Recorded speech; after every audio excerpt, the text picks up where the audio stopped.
I am Sydney Belwar, Senior Counsel for the Committee on Ethics. The 27 counts charged in the Statement of Alleged Violations are as follows. Counts 1 through 7 relate to the improper receipt of funds by respondent's campaign from her parents' healthcare company, Trinity Healthcare Services, either directly or through conduits, and respondent's receipt of funds from Trinity to which she had no legal right. Counts 8 through 12 relate to the improper receipt of funds by respondent's campaign from other organizations, including political action committees, nonprofits, and corporations. Counts 13 and 14 relate to respondent's campaign's failure to file accurate reports with the Federal Election Commission.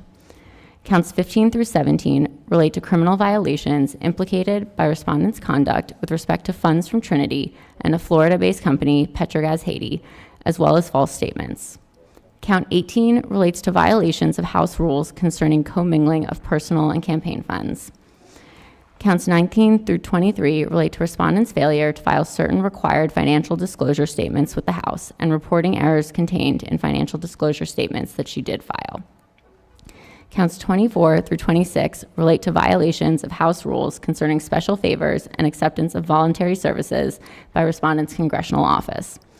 Count 27 relates to respondent's lack of candor and diligence during the investigative subcommittee's investigation into respondent's conduct. Fundamentally, the allegations before you involve a member of Congress misleading constituents, the FEC, and the House of Representatives in order to obtain and keep a congressional seat. Respondent won a seat in the House of Representatives after portraying herself as an independently wealthy nonprofit founder who self-financed her campaign.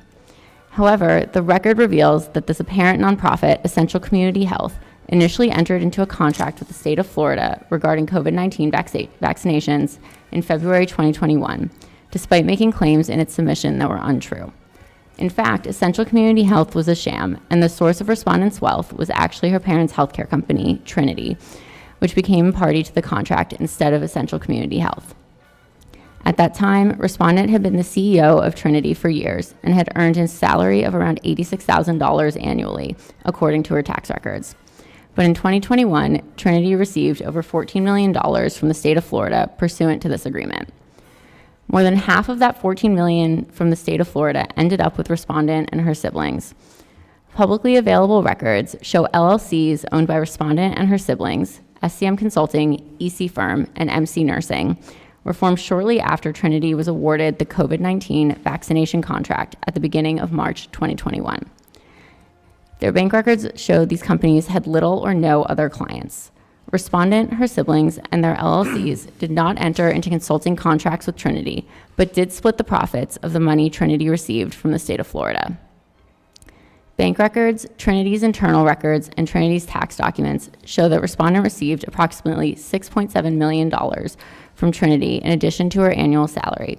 $2.3 million of that went to her directly, and $4.4 million went to her consulting company, SCM Consulting. She and her brother also received around $600,000 from Trinity in 2021 through EC Firm, which they co-owned. Hundreds of thousands more went directly to her siblings, their LLCs, and her close friend and District Chief of Staff, Nadege LeBlanc. Most of that money made its way to respondent's campaign. Some transfers of funds were reported as personal loans from respondent. Some were not reported at all, and many were reported with inaccurate amounts, dates, or sources. Respondent's response argues, quote, "The record reflects that Trinity did not transfer any funds to respondent's campaign," end quote, but it did.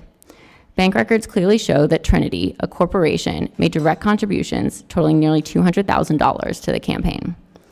In addition to the funds that flowed directly to the campaign, respondent and her siblings funneled more than $500,000 originating from Trinity into various outside organizations that made expenditures on behalf of the campaign. A candidate can donate her own money to her own campaign, but it has to meet the legal definition of personal funds.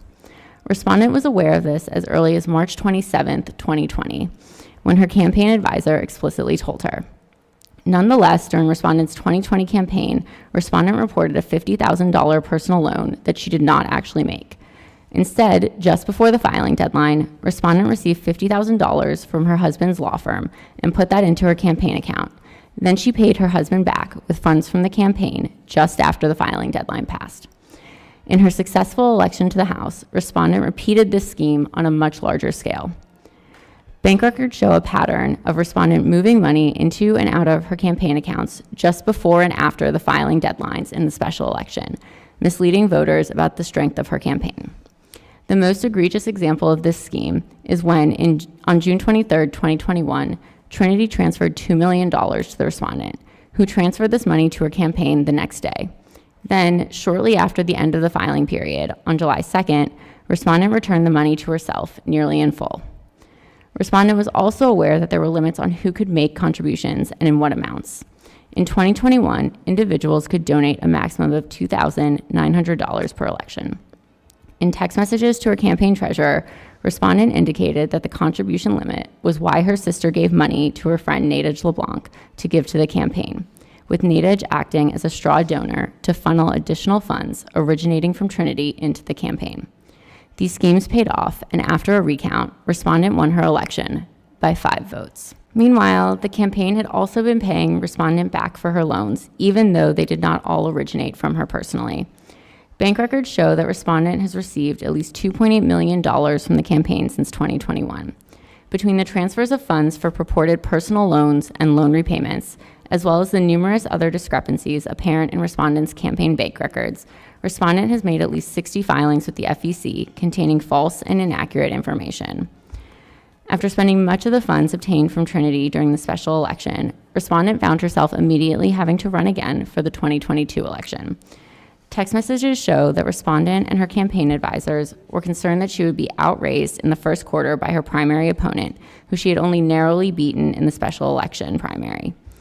Bank records and text messages show respondent again deliberately inflated her campaign committee's cash on hand through making and reporting a large personal loan to the campaign. The campaign reported receiving more than $1 million from respondent, when in fact, respondent transferred $400,000 to the campaign, and the campaign did not receive that money until just after the reporting period ended. It was also repaid a few days later, similar to the scheme used in her prior campaigns. In respondent's response to the motion, counsel asserts that, quote, the record reflects that funds were available to satisfy campaign-related expenses from lawful sources, end quote, but that is inaccurate. The record reveals that respondent's 2022 re-election campaign costs were largely and impermissibly paid for by companies and political action committees run by her friends and family. According to bank records, the single largest source of funds that ultimately went to these organizations in support of respondents' re-election campaign was Petrogaz Haiti, which itself was primarily funded by the Haitian government during the relevant period. Having demonstrated concerns about financing her re-election campaign, respondent had a meeting with the owner of Petrogaz Haiti, arranged by the chair of her leadership PAC, Michael Joseph.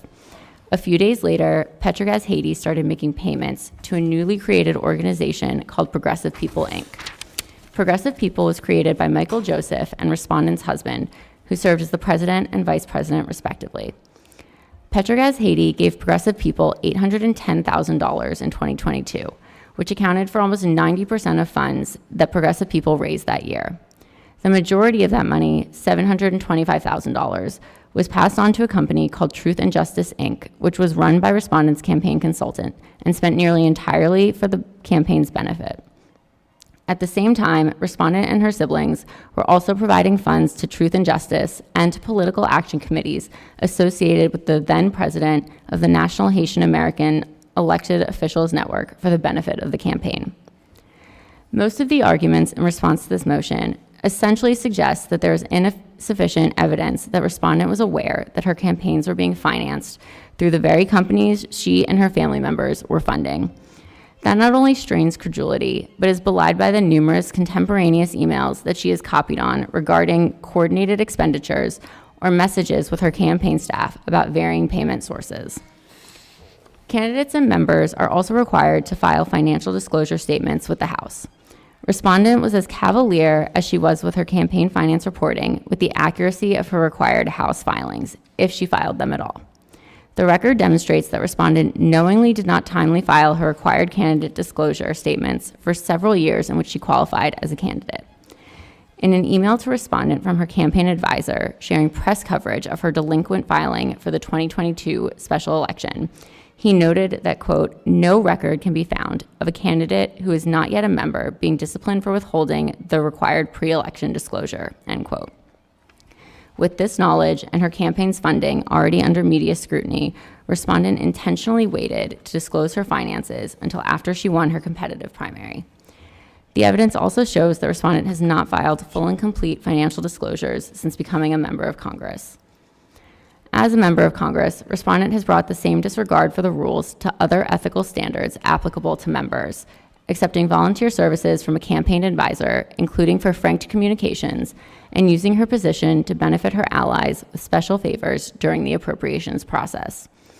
Around the time that he was setting up Progressive People, respondent's friend and leadership PAC treasurer Michael Joseph was contacting respondent's congressional staff to pressure them to submit specific community project funding requests to the Appropriations Committee. When staff objected to some of the projects, respondent overruled them, including using one of the 15 slots for submissions on a project that one staffer had already identified as being ineligible. She similarly prioritized a community project funding request for a foundation associated with an individual whose company provided messaging services to both respondent's campaign and congressional office. In her response, respondent tries to create what her counsel deems genuine issues of material fact by alleging in some instances that respondent did not know better or was in the dark about what her closest advisors, family members, and staff were doing. But in almost every instance, counsel has argued that respondent's knowledge was not material to the charge. Rather, it was how her campaign or congressional office operated, which are organizations that she's ultimately responsible for. Finally, the record reflects that respondent did not meet the level of diligence and candor owed to the committee by respondents. Respondent was given every opportunity to address the allegations in the investigative subcommittee's 2-year investigation. Respondent received 3 separate requests for information, which were ultimately narrowed to reduce the scope and burden. She also spent several months considering and ultimately agreeing to a voluntary interview, only to cancel 2 days in advance.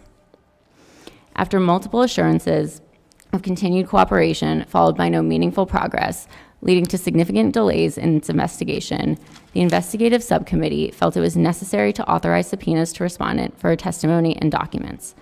Respondent has a Fifth Amendment right not to incriminate herself, but she wasted valuable time and committee resources in feigning her cooperation. Since this adjudicatory subcommittee has been established, respondent has likewise flouted the deadlines established by the chairman and ranking member, including making an untimely response to the instant motion less than an hour prior to this hearing. Any evidence in that response could have been provided at any time during these proceedings, and indeed at any point during the investigative subcommittee's investigation. With that said, committee counsel welcomes any information of actual relevance, and we are prepared to answer any questions the adjudicatory subcommittee may have, including regarding respondent's last-minute submission. Committee counsel submits to you that no dispute of material fact exists related to this motion. What does exist is a mountain of evidence showing respondent violated applicable laws, rules, and ethical standards.